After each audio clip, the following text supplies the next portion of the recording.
Okay, is it that bad? Star Fox Zero. Alright, so a lot of people say Star Fox Zero is a bad game, but is it a bad game? Well, if you look at the Metacritic score, it's actually not that bad. It's actually okay. It's above average. It's good. It's not great. It's not awful. It's just good. The thing is at the time I saw a lot of hyperbolic statements about the game.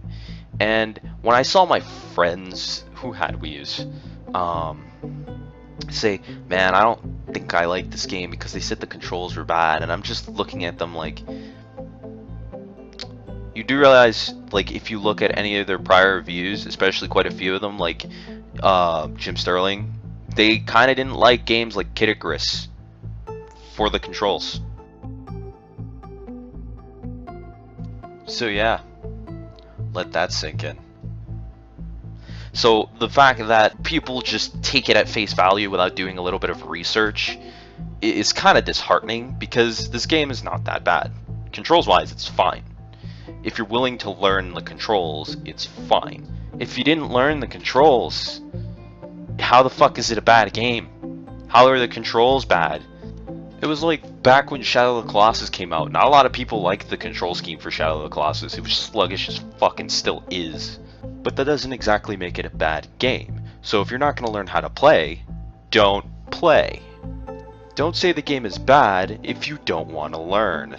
You can say the game is bad, but the credibility only comes when you've actually learned how to play.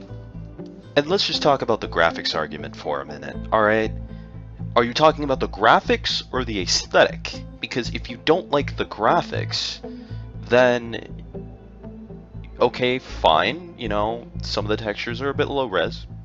I'll give you that. But if you're complaining about the aesthetic, where everything is polygonal, you might want to do some of your research, because all Star Fox games have been like that. With the exception of Adventures, nobody, well, not nobody, but most people don't like Adventures. When I say the aesthetic, I am talking about the character models too, that being the doll-like Muppet character look. That's been a thing since the original Star Fox. They have not changed that since the original Star Fox. Sure, they may not look like Muppets, but they animate like Muppets. So, well, at least in the conversation talks. So the complaint about them looking like that and moving like that in those conversations is completely invalid, because they still do it. Examples being literally every Star Fox game. Seriously, all of them. So is Star Fox Zero bad? No.